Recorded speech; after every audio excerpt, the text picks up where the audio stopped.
नमस्कार दोस्तों, स्वागत है आपका एके यूट्यूब ऑनलाइन क्लासेज में। दोस्तों, हमने राजस्थान के भौतिक प्रदेश के अंतर्गत पिछले वीडियो में जो पूर्वी मैदान था उसको कंप्लीट कर लिया था। आज हम भौतिक प्रदेश का जो चौथा पार्ट है दक्षिण पूर्व का पठार या दक्षिण पूर्व पठारी प्रदेश, उसको आज हम कंप्लीट करेंगे। या आइए चर्चा को शुरू करते हैं। दोस्तों, सबसे पहले तो हम बात करते हैं कि जो दक्षिण पूर्व का जो पठारी भाग है वो राजस्थान का कौन सा हिस्सा है और उसे दक्षिण पूर्व का पठार हम क्यों कहते हैं। अगर बेसिकली राजस्थान को देखा जाए तो ये जो क्षेत्र है जिसके अंतर्गत राजस्थान का बूंदी जिला, कोटा, बारां और झालावाड़, जिसके अंतर्गत कौन कौन से जिले आते हैं? बूंदी, कोटा, झालावाड़ और दोस्तों बारां। ये चार डिस्ट्रिक्ट जो हैं वो मुख्य रूप से जिसे हम कोटा संभाग कहते हैं, इसे ही कहा जाता है दक्षिण पूर्वी पठारी प्रदेश। दक्षिण पूर्वी पठारी प्रदेश, इसी क्षेत्र को दोस्तों कहा जाता है माल प्रदेश। इसी क्षेत्र को कहा जाता है संक्रांति प्रदेश।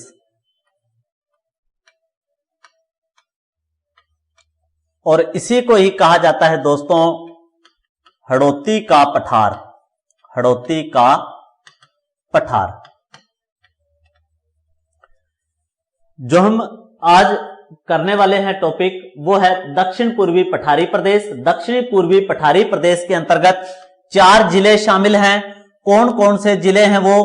तो उसके अंतर्गत कोटा, बूंदी, बारां और झालावाड़, ये चार जिले आते हैं।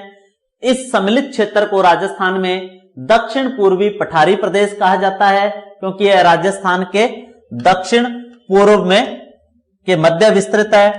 इसे ही हम माल प्रदेश कहते हैं, वो हम चर्चा करेंगे क्योंकि मालवा पठार का हिस्सा है, उत्तरी भाग है, इसीलिए इसे माल प्रदेश कहते हैं। इसे संक्रांति प्रदेश कहा जाता है, संक्रांति प्रदेश पर भी चर्चा करेंगे क्यों कहा जाता है। और इसे हड़ौती का पठार कहते हैं क्योंकि आप जानते हैं कि यहां हाड़ा वंशी चौहान शासकों का राज्य था, इसीलिए यह क्षेत्र हड़ौती कहलाया। अब दोस्तों, चर्चा को आगे बढ़ाते हुए अपने शुरू करते हैं दक्षिणी पूर्वी पठारी प्रदेश। दक्षिणी पूर्वी पठारी प्रदेश।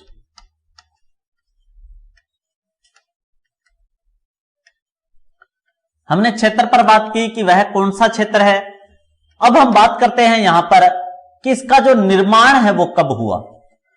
तो दक्षिण पूर्वी पठारी प्रदेश के निर्माण से संबंधित क्रिटेशियस युग में, क्रिटेशियस युग में इसका निर्माण हुआ। क्रिटेशियस युग में इसका निर्माण हुआ। जैसे हमने थार मरुस्थल के बारे में पढ़ा था कि पर्मो कार्बोनिफेरस युग के अंतर्गत थार मरुस्थल का निर्माण हुआ था। अरावली का निर्माण प्री क्रेमियन काल के अंतर्गत हुआ था। पूर्वी मैदान का निर्माण प्लिस्टोसीन काल में हुआ। और दक्षिणी पूर्वी पठारी प्रदेश का निर्माण जो है वो किस काल में हुआ? क्रिटेशियस काल के अंतर्गत इसका निर्माण हुआ था। मुख्यतः जो है ये किसका अवशेष है? किसका अवशेष है? तो यह है गोंडवाना लैंड चट्टानों का। गोंडवाना लैंड चट्टानों का। अगर पूछा जाए कि दक्षिण पूर्वी पठारी प्रदेश किसका अवशेष है तो गोंडवाना लैंड चट्टानों का है। इन्हीं चट्टानों से अरावली निर्मित है। गोंडवाना लैंड चट्टानों में ज्वालामुखी क्रिया, ज्वालामुखी क्रिया के दरारी उद्भेदन से, दरारी उद्भेदन से इसका निर्माण हुआ। इसका निर्माण हुआ। दोस्तों, जो अरावली है उस अरावली का निर्माण भी गोंडवाना लैंड में हुआ था और दक्षिणी पूर्वी पठारी प्रदेश का निर्माण भी गोंडवाना लैंड के अंतर्गत हुआ था। गोंडवाना लैंड चट्टानों में जब ज्वालामुखी क्रियाएं हुई, दरारी उद्भेदन हुआ, उसके फलस्वरूप जिन चट्टानों का निर्माण हुआ वे चट्टानें कहलाती हैं बेसाल्ट चट्टानें, और उन्हीं चट्टानों से निर्मित क्या है हमारा दक्षिणी पूर्वी पठारी प्रदेश। कैसे? जैसे मान लीजिए ये धरातल की परत है दोस्तों, यह है धरातल की परत। इस धरातल की परत में इस तरह दरारों के कारण जो भूमिगत लावा था वो दरारों के कारण इनसे बाहर आ गया और धरातल पर ऐसे फैल गया। इस तरह धरातल पर इस तरह फैलता चला गया। अब दोस्तों, जो लावा इस दरारी उद्भेदन के फलस्वरूप भूमि के अंदर रह गया और अंदर ही जिसने ठोस रूप को धारण कर लिया, यह कहलाया ग्रेनाइट। यह कहलाया ग्रेनाइट। और जो लावा बाहर बिखरकर जिन चट्टानों का निर्माण किया, ये चट्टानें कहलाई बेसाल्ट चट्टानें। अर्थात दक्षिणी पूर्वी पठारी प्रदेश में कौन सी चट्टानें सर्वाधिक पाई जाती हैं? तो दक्षिणी पूर्वी पठारी प्रदेश में सबसे ज्यादा बेसाल्ट चट्टानें पाई जाती हैं। बेसाल्ट चट्टानों से ज्वालामुखी क्रिया से इस क्षेत्र का निर्माण जो है वो हुआ है। अब नेक्स्ट बात आती है कि यह जो क्षेत्र है वो किसका भाग है? दक्षिण पूर्व का जो पठार है वो किसका भाग है? तो दोस्तों, यह भाग है मालवा पठार का उत्तरी विस्तार। मालवा पठार का उत्तरी विस्तार है। उत्तरी विस्तार है। जो मालवा का पठार है, उस मालवा के पठार का जो उत्तरी विस्तार है उसे हम राजस्थान में कहते हैं दक्षिण पूर्व का पठार।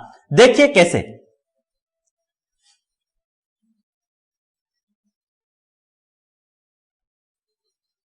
ये दोस्तों राजस्थान है। इस राजस्थान के अंतर्गत जो दक्षिणी पूर्वी भाग है, यहां पर मध्य प्रदेश के अंतर्गत ये जो यहां पर पठार फैला हुआ है, ये जो यहां पठार फैला हुआ है, इस एमपी वाले पठार को कहा जाता है मालवा का पठार। मालवा का पठार। इस मालवा के पठार का जो उत्तरी विस्तार है, ये इस तरफ उत्तर की तरफ जो उत्तर का विस्तार है वो ही कहलाता है राजस्थान में हड़ौती का पठार या दक्षिण पूर्व का पठार। अर्थात कि किस पठार का यह हिस्सा है या विस्तार है, तो आप कहेंगे कि किसका अधिक फैलाव है? मालवा के पठार का जब अधिक फैलाव हो गया वो ही क्षेत्र राजस्थान में क्या कहलाया? हड़ौती का पठार कहलाया। तो अर्थात यह मालवा के पठार का क्या है? उत्तरी विस्तार है। बाकी जो पठार है हम इंडियन ज्योग्राफी के अंतर्गत पढ़ेंगे। दक्कन का पठार है, बघेलखंड, बुंदेलखंड का पठार, तेलंगाना का पठार, दंडकारण्य का पठार, छोटा नागपुर का पठार, तेलंगाना का पठार। ये पठार जो हम इंडियन ज्योग्राफी के अंतर्गत करेंगे, उसके अंतर्गत हम एक मालवा का भी पठार पढ़ेंगे और उसमें भी हम ये पढ़ेंगे कि मालवा का पठार जो है उसका उत्तरी विस्तार हड़ौती का पठार कहलाता है। तो यहां बात ये क्लियर होगी। नेक्स्ट हम बात करें दोस्तों कि जो क्षेत्र कोई जब ज्वालामुखी क्रिया के द्वारा निर्मित होता है तो जाहिर सी बात है कि वहां पर पाए जाने वाली जो मिट्टी होती है उसका रंग कैसा होता है? काला। अर्थात इस क्षेत्र के अंतर्गत कौन सी मिट्टी पाई जाती है? काली मिट्टी पाई जाती है। जब ज्वालामुखी का लावा बाहर निकलकर ठोस रूप धारण किया, बेसाल्ट चट्टानें बन गई, तो उनके फलस्वरूप जो लावा था वो किस प्रकार का? धीरे धीरे राख में बदल गया। और वो कैसा रंग था उसका? तो राख क्या होती है? काली। तो यहां जो है जो भी क्षेत्र ज्वालामुखी क्रिया के दौरान उस क्षेत्र में पाए जाने वाली जो मिट्टी है उसका रंग कैसा होता है? काला। चाहे आप महाराष्ट्र का दक्कन का पठार पढ़ें तो वहां भी आप क्या पढ़ेंगे कि वो काली मिट्टी का क्षेत्र है। वहां भी प्राचीन काल में कहा जाता है कि ज्वालामुखी जो क्रियाएं थी वो भारत के मुख्य क्षेत्र में महाराष्ट्र क्षेत्र के अंतर्गत होती थी। वर्तमान भारत की जो भी मुख्य भूमि है, वर्तमान में भारत की जो भी मुख्य भूमि है उस मुख्य भूमि में कोई कहीं भी ज्वालामुखी नहीं पाया जाता, केवल अंडमान निकोबार द्वीप को छोड़कर, जिसमें हम पढ़ेंगे एक बैरन द्वीप। तो बैरन द्वीप के अंदर भारत का एकमात्र सक्रिय ज्वालामुखी पाया जाता है। तो यहां पर इस हड़ौती के पठार की मिट्टी कैसी है? काली। इस काली मिट्टी को ही दोस्तों कहा जाता है रेगूर मिट्टी। काली मिट्टी का ही अन्य नाम क्या है? रेगूर मिट्टी। इस काली मिट्टी में सबसे ज्यादा जो फसल होती है वो होती है कपास की, इसीलिए इसे कहा जाता है कपासी मिट्टी। इसी कारण इसे कपासी मिट्टी भी कहा जाता है। इसी को जो अमेरिकी वर्गीकरण है उसके आधार पर इसी काली मिट्टी को कहा जाता है वर्टिसोल्स। वर्टिसोल्स। तो अमेरिकी वर्गीकरण के अनुसार इसे वर्टिसोल्स कहा जाता है। तो ये सभी इसी के नाम है, काली मिट्टी, रेगूर मिट्टी, कपासी मिट्टी, वर्टिसोल्स, या इसी को ही कह देते हैं एक और नाम दोस्तों, चरनोजम मिट्टी। चरनोजम मिट्टी भी किसे कहा जाता है? तो चरनोजम मिट्टी भी काली मिट्टी को कहा जाता है। चरनोजम मिट्टी भी काली मिट्टी को कहा जाता है। तो काली मिट्टी से निर्मित है यह क्षेत्र, इसी कारण काली मिट्टी जो है वो ज्यादा फसल देती है कपास की, इसीलिए कपास मिट्टी, रेगूर मिट्टी, वर्टिसोल्स ये मैंने नाम दिया। कपास के अलावा इस मिट्टी में दोस्तों गन्ने की फसल भी अधिक होती है, इसमें अश्वगंधा भी ज्यादा होता है, इसमें दोस्तों सोयाबीन भी अधिक होती है, और इसमें संतरा भी अधिक होता है। संतरा भी अधिक होता है। तो जब हम इन चीजों की बात करेंगे तो उनमें हम पाएंगे कि हड़ौती पठार में इन चीजों का उत्पादन जो है वो ज्यादा होता है। जैसे हम संतरे पर बात करें तो भवानी मंडी झालावाड़ संतरा के लिए फेमस मंडी है। सोयाबीन की बात करें तो सोयाबीन सर्वाधिक उत्पादक जिला है झालावाड़, और बारावाड़ा एरिया जो है सबसे ज्यादा सोयाबीन होता है।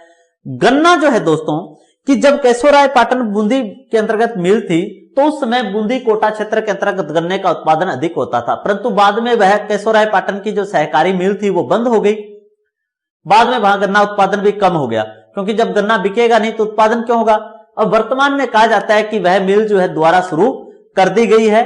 तो अब उस क्षेत्र के अंदर पहले हम पढ़ते थे कि राजस्थान में सबसे ज्यादा गन्ना उत्पादक जिला, तो जिले का नाम आता था बूंदी, परंतु वर्तमान की बात करें तो सबसे ज्यादा गन्ना उत्पादक जिला है हमारा गंगानगर। तो वो क्षेत्र के हिसाब से दोस्तों तो गन्ना, अश्वगंधा, सोयाबीन, संतरा और कपास सबसे ज्यादा किस मिट्टी में होती है? काली मिट्टी के अंतर्गत होती है। अगर हम इस क्षेत्र की बात करें विशेषता के आधार पर तो इस राजस्थान के कुल कितने क्षेत्रफल पर फैला है? तो राजस्थान के कुल क्षेत्रफल का 6.89% जो है वो क्या है? हड़ौती का पठार है। अगर हम यहां जनसंख्या की बात करें कि यहां पर कितनी जनसंख्या पाई जाती है, तो यहां जनसंख्या की बात करें तो राज्य की कुल जनसंख्या का लगभग 11% इसमें पाया जाता है। अगर हम इस आधार पर देखें तो राज्य का क्या है? यह राजस्थान का सबसे छोटा भौतिक प्रदेश है। सबसे छोटा भौतिक प्रदेश है, भौतिक प्रदेश है। तो राजस्थान का अगर हम बात करें कि जो थार मरुस्थल है वो 61% भाग है। अगर हम बात करें अरावली की तो लगभग 9% भाग है। पूर्व का मैदान 23% है। और हड़ौती के बात करें तो हम अगर राउंड फिगर में बड़े बड़े बात करें तो 7% मान लीजिए आप। तो राजस्थान में क्षेत्रफल की दृष्टि से सबसे छोटा भौतिक प्रदेश कौन सा है? तो सबसे छोटा भौतिक प्रदेश है दक्षिण पूर्व का पठारी प्रदेश। इसके बाद हम बात करें तो राजस्थान में सर्वाधिक नदियां, राजस्थान में सर्वाधिक नदियां कहां पाई जाती हैं? तो राजस्थान में सर्वाधिक नदियां जो हैं वो पाई जाती हैं हड़ौती क्षेत्र के अंतर्गत या कोटा संभाग में सर्वाधिक नदियां पाई जाती हैं। अगर हम संभाग की दृष्टि से ही बात करें कि सबसे कम नदियां किस संभाग में हैं, तो सबसे कम जो नदियां हैं, कम नदियां हैं बीकानेर संभाग में। सबसे कम नदियां हैं बीकानेर संभाग में, क्योंकि बीकानेर और चूरू तो दो ऐसे जिले हैं जहां कोई भी नदी नहीं बहती। बीकानेर और चूरू जिले में कोई नदी नहीं बहती। अमूमन जो प्रश्न है वो हम पढ़ते हैं। तो राजस्थान में सर्वाधिक नदियां भी इस क्षेत्र के अंतर्गत आती है। यह क्षेत्र अंतः अधर प्रवाह क्षेत्र कहलाता है। अंतः अधर प्रवाह क्षेत्र।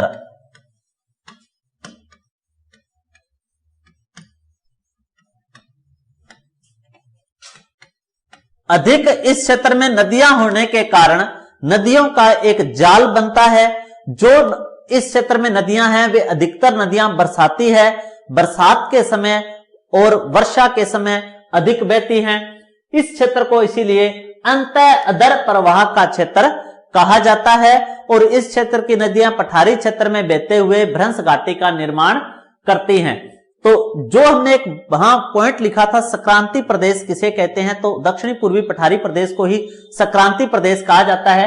तो उसे संक्रांति प्रदेश कहने का क्या कारण है वो भी मैं इसकी विशेषता के अंतर्गत आपको बता देता हूं। संक्रांति प्रदेश, अगर हम संक्रांति प्रदेश की बात करें तो ये जो क्षेत्र है राजस्थान का दक्षिणी पूर्वी पठारी प्रदेश, उस दक्षिणी पूर्वी पठारी प्रदेश के अंतर्गत आप देखेंगे कि इस क्षेत्र के अंतर्गत जो बहती है नदी चंबल, वो इस तरह बहती है। चित्तौड़गढ़ में प्रवेश कर कोटा बूंदी की सीमा बनाते हुए सवाईमाधोपुर, करौली, धौलपुर होते हुए किसमें मिल जाती है, यमुना में। कल हमने इसका जिक्र किया था। अब यहां जो चंबल की जो सहायक नदियां हैं वो सारी इस तरह क्या है इसमें मिलती हैं। इस तरह चंबल की जो सहायक नदियां हैं उनका जाल जो है वो फैला हुआ है।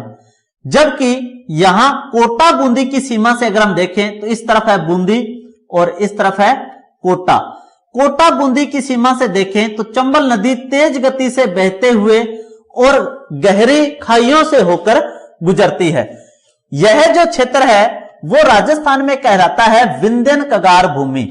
विंध्यन कगार भूमि या क्षेत्र। और इसी कारण इस क्षेत्र को क्या कहा जाता है राजस्थान में, संक्रांति प्रदेश। संक्रांति प्रदेश, क्योंकि यह जो प्रदेश है यह प्रदेश विंध्याचल पर्वतमाला और अरावली पर्वतमाला के मध्य में स्थित है। संक्रांति प्रदेश क्यों कहा जाता है कि यह जो क्षेत्र है वो विंध्याचल और अरावली, मध्य प्रदेश में है विंध्याचल पर्वतमाला और राजस्थान में है अरावली, इन दोनों के मध्य स्थित होने के कारण इस क्षेत्र को हम संक्रांति प्रदेश के नाम से जानते हैं। तो आप इसका भी ध्यान रखें कि इसे संक्रांति प्रदेश भी कहा जाता है। इसके बाद हम बात करें दोस्तों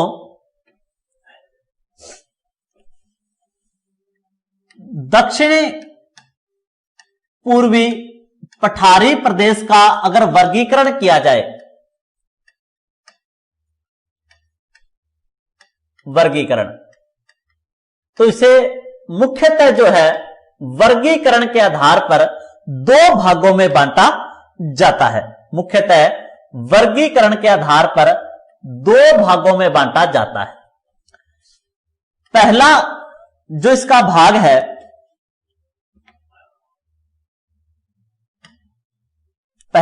भाग है उसके अंतर्गत दोस्तों हम पढ़ते हैं विंध्यन कगार क्षेत्र। कगार क्षेत्र, तो हम पहले भाग के अंतर्गत पढ़ेंगे विंध्यन कगार क्षेत्र और इस क्षेत्र की संपूर्ण विशेषताएं। जबकि इसका जो दूसरा क्षेत्र है वो कहलाता है दक्कन का पठार। जो दूसरा भाग है वो कहलाता है दक्कन का पठार। दक्कन का पठार, तो मुख्यतः दक्षिणी पूर्वी पठारी प्रदेश को दो भागों में बांटा जाता है, विंध्यन कगार क्षेत्र और दक्कन का पठार। विंध्यन कगार क्षेत्र जो है मुख्यतः अगर बात करें हम कि कौन सा क्षेत्र है विंध्यन कगार क्षेत्र, तो अभी मैंने आपको बताया जो राजस्थान का क्षेत्र मध्य प्रदेश के विंध्याचल पर्वतमाला के साथ वाला क्षेत्र है, ये जो क्षेत्र है मुख्यतः ये जो क्षेत्र है ये क्षेत्र कहलाता है विंध्यन कगार क्षेत्र। कगार का अर्थ होता है दोस्तों किनारा। कगार का अर्थ होता है किनारा। तो विंध्यन कगार क्षेत्र का अभिप्राय क्या है कि विंध्याचल पर्वतमाला के किनारे की भूमि, विंध्याचल पर्वतमाला के किनारे की जो भूमि है वो क्या कहलाती है, विंध्यन कगार क्षेत्र। अर्थात विंध्यन कगार क्षेत्र में मुख्यतः धौलपुर, करौली, सवाई माधोपुर, कोटा और बूंदीवाड़ा ये क्षेत्र आता है, विंध्यन कगार क्षेत्र कहलाता है। तो हम इसका एक भाग पढ़ेंगे विंध्यन कगार क्षेत्र और इस क्षेत्र की विशेषताएं, और दूसरा हम पढ़ेंगे दक्कन का पठार। अब दोस्तों आप कहोगे कि पहले हमें बताया कि यह मालवा के पठार का विस्तार है और अब आप बता रहे हो कि यह दक्कन का पठार है। तो दोस्तों क्या इसमें फर्क है, तो इसको अगर हम भारत के मैप में समझे तो थोड़ा ज्यादा अच्छा रहेगा। दोस्तों भारत का जो कोई भी पठार है वो एक दूसरे से अलग नहीं है और ना ही भारत में कोई अलग अलग पठार है। पठार एक ही है दोस्तों, उनका अलग अलग क्षेत्रों में नाम अलग अलग है। सभी पठार एक दूसरे से जुड़े हुए हैं, कोई भी पठार एक दूसरे से गैप देकर नहीं है। जैसे ये जो क्षेत्र है महाराष्ट्र का, जो एमपी का दक्षिणी भाग, महाराष्ट्र और उत्तरी कर्नाटक का ये जो क्षेत्र है जिसमें सबसे ज्यादा मेन राज्य आता है महाराष्ट्र, इसे कहते हैं भारत में दक्कन का पठार, दक्कन का पठार। इस दक्कन के पठार का जो दक्षिणी भाग है इसे नाम दे दिया गया मैसूर का पठार, मैसूर का पठार। जो पिछले एक परीक्षा थी उसमें पूछा था कि मैसूर किसका प्राचीन नाम था, तो दोस्तों जो वर्तमान कर्नाटक है उसे पहले मैसूर कहते थे। तो मैसूर में आपने नाम सुना होगा हैदर अली, टीपू सुल्तान, तो वो वहीं के थे। नेक्स्ट हम बात करें तो इसका जो पूर्वी भाग है ये कहलाता है दोस्तों तेलंगाना का पठार, तेलंगाना का पठार। तेलंगाना के पठार का जो उत्तरी भाग है ये कहलाता है दोस्तों छोटा नागपुर का पठार, छोटा नागपुर जो झारखंड में है। इसी का ही जो ये वाला भाग है ये कहलाता है दोस्तों दंडकारण्य का पठार, दंडकारण्य का पठार। इस दक्कन पठार का जो उत्तरी भाग है वो कहलाता है दोस्तों मालवा का पठार, मालवा का पठार।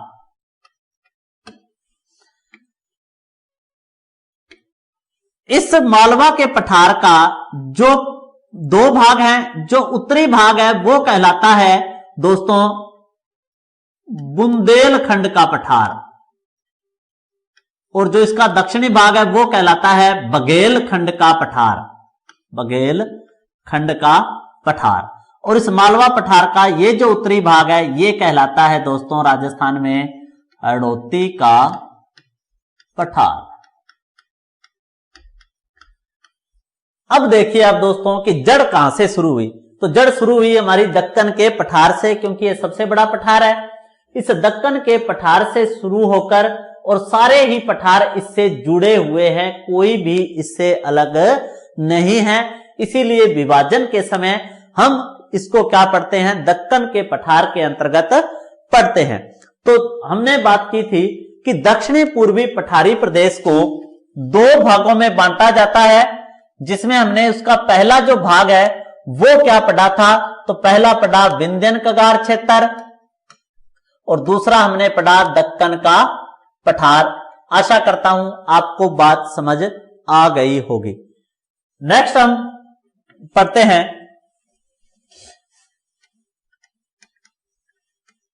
वर्गीकरण। तो वर्गीकरण के अंतर्गत हमने पढ़ा पहला भाग विंध्यन कगार क्षेत्र और दूसरा भाग हमने पढ़ा इसका दक्कन का पठार। तो पहले हम देखते हैं कि इसका वर्गीकरण जो है वो किस प्रकार। तो दोस्तों अगर विंध्यन कगार क्षेत्र की हम बात करें तो इसे भी मुख्यतः तीन भागों में बांटा जाता है, जिसके अंतर्गत पहला क्षेत्र आता है अर्धचंद्राकार पहाड़ियां, अर्धचंद्राकार पहाड़ियां। इस अर्धचंद्राकार पहाड़ियों के अंतर्गत हम इस क्षेत्र के अंतर्गत आने वाली पहाड़ियां पढ़ेंगे। जैसे हम पढ़े मुकुंदरा की पहाड़ियां, मैं अलग कलर से इसको लिख देता हूं।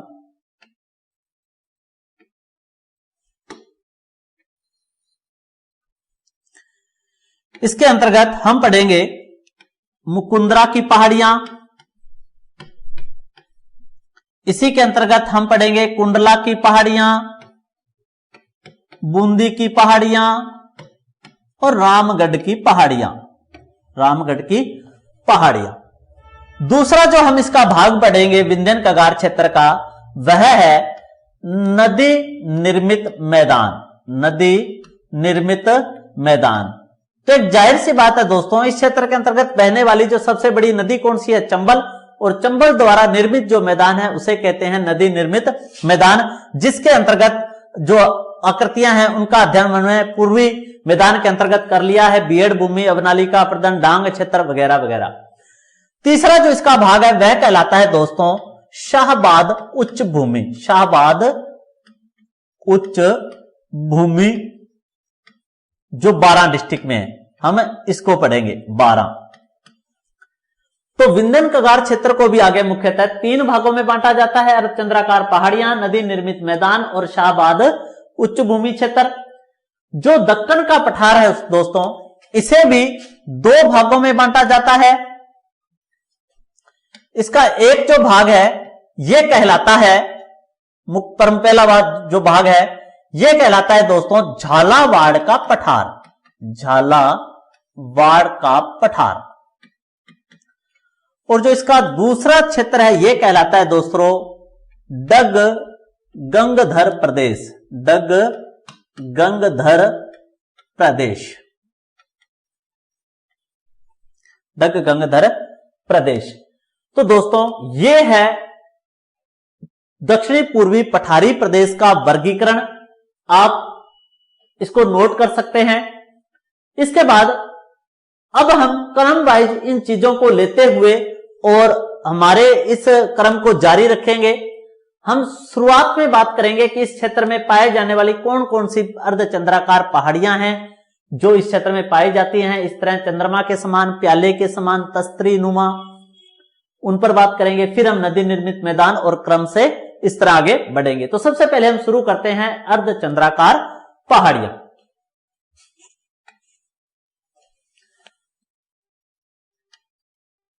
अर्धचंद्राकार पहाड़ियां, अर्धचंद्राकार पहाड़ियां। अर्धचंद्राकार पहाड़ियों की अगर हम बात करें तो कौन कौन सी पहाड़ियां इसके अंतर्गत आती हैं, जिनसे संबंधित हमारे प्रश्न जो हैं वो पूछे जाते हैं।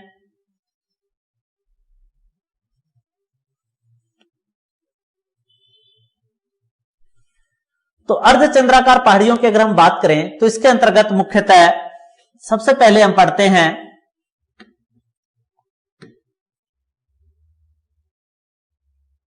बूंदी की पहाड़ियां, बूंदी की पहाड़ियां।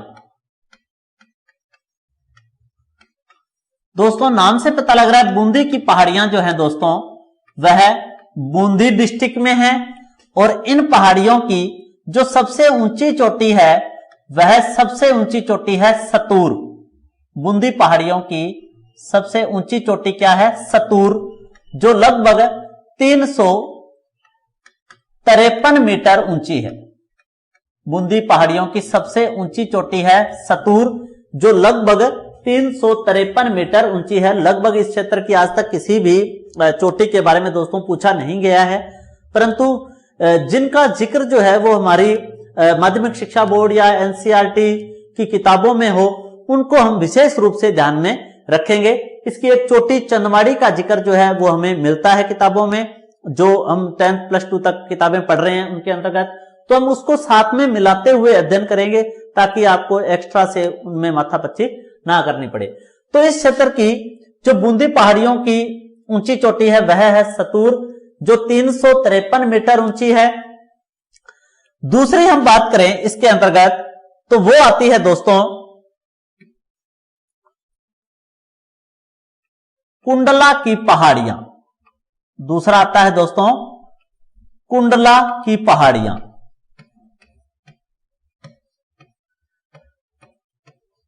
दोस्तों अगर हम बात करें तो कुंडल कानों में पहने जाते हैं और बिल्कुल क्या होते हैं, गोल।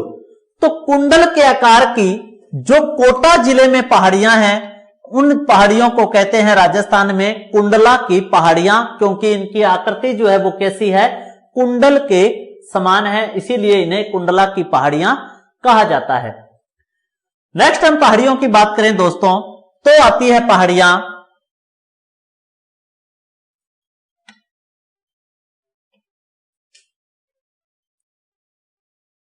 मुकुंदरा की पहाड़ियां। मुकुंदरा की पहाड़ियां, मुकुंदरा की पहाड़ियां।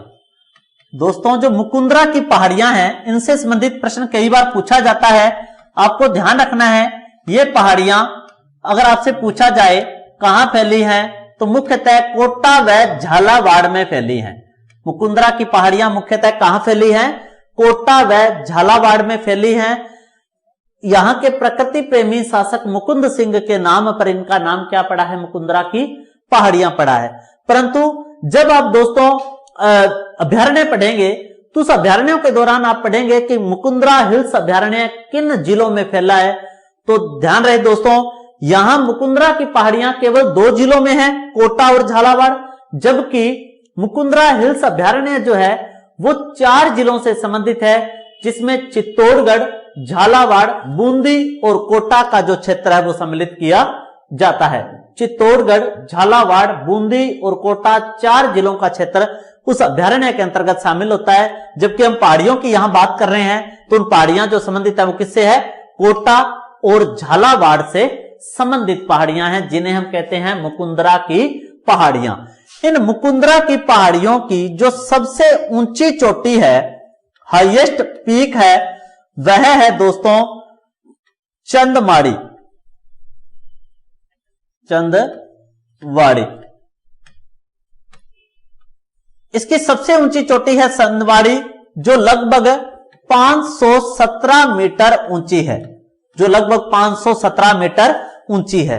अर्थात इस प्रश्न को आप 2 प्रकार से समझे। एक तो प्रश्न आए कि मुकुंदरा की पहाड़ियों की सबसे ऊंची चोटी कौन सी है, तो आप कहेंगे चंदवाड़ी मुकुंदरा पहाड़ियों की सबसे ऊंची चोटी है। दूसरा अगर दोस्तों पूछा जाए कि दक्षिणी पूर्वी पठारी प्रदेश या हड़ौती प्रदेश की सबसे ऊंची चोटी कौन सी है, तो हड़ौती प्रदेश की भी सबसे ऊंची चोटी जो है वो कौन सी है, वो है चंदवाड़ी, जो कहां पर है 517 मीटर, और यह कोटा में है। कहां पर है, कोटा में है चंदवाड़ी। तो ये इन मुकुंदरा पहाड़ियों की सबसे ऊंची चोटी है। तो यहां हमने अभी तक कौन कौन सी पहाड़ियां की, हमने पढ़ा बूंदी की पहाड़ियां, हमने पढ़ा कुंडला की पहाड़ियां और हमने पढ़ा मुकुंदरा की पहाड़ियां। अब हम नेक्स्ट पहाड़ियां पढ़ रहे हैं दोस्तों। जिन पहाड़ियों का नाम है वे है रामगढ़ की पहाड़ियां। रामगढ़ की पहाड़ियां यहां लिख देता हूं मैं, रामगढ़ की पहाड़ियां। रामगढ़ की पहाड़ियां जो है दोस्तों ये फैली हुई है राजस्थान के 12 जिले में। रामगढ़ की पहाड़ियां फैली हुई है 12 जिले में, और इन रामगढ़ के पहाड़ियों की जो आकृति है दोस्तों, आकृति यह है दोस्तों घोड़े के नाल के समान। घोड़े के नाल के समान, तो घोड़े के नाल के जैसी आकृति है।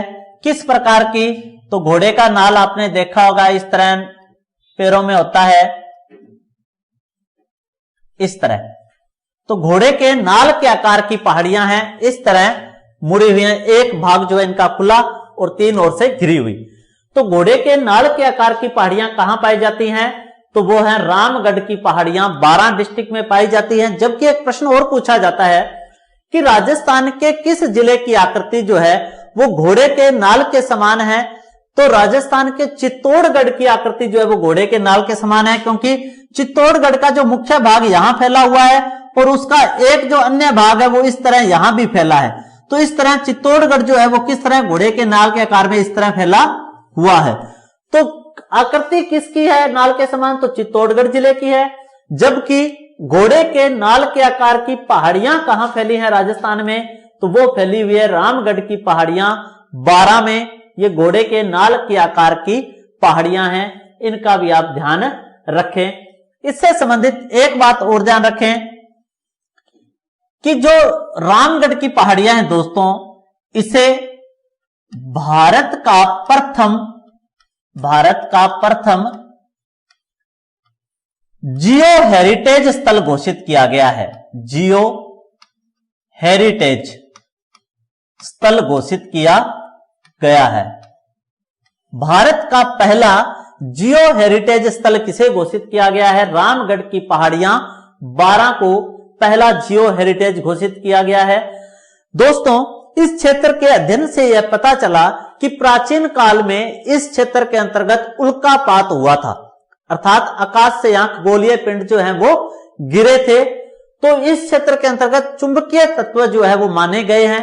इस क्षेत्र को इसीलिए भारत में पहला जियो हेरिटेज स्थल घोषित किया गया है।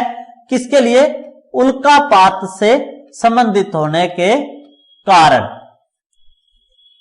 तो ये दोस्तों हमने पार्ट पढ़ा अर्धचंद्राकार पहाड़ियां, जिसके अंतर्गत हमने 4 प्रकार के इस क्षेत्र में पहाड़ियों को पढ़ा है, जिसमें हमने पढ़ा रामगढ़ की पहाड़ियां, कुंडला की पहाड़ियां, बूंदी की पहाड़ियां और मुकुंदरा हिल्स की पहाड़ियां। नेक्स्ट वीडियो के अंतर्गत हम दोस्तों जो इसके अंतर्गत बचा हुआ भाग है दक्षिण पूर्वी पठारी प्रदेश का, उसे करेंगे। तो आप इस चैनल को, अगर आपको वीडियो अच्छे लगे तो लाइक जरूर करें, इसे अपने दोस्तों में शेयर करें और चैनल को ज्यादा से ज्यादा सब्सक्राइब करें, बेल आइकन प्रेस करें ताकि आपको जो हमारे नए वीडियो हैं उनका नोटिफिकेशन उपलब्ध हो सके। धन्यवाद। जय हिंद, जय भारत।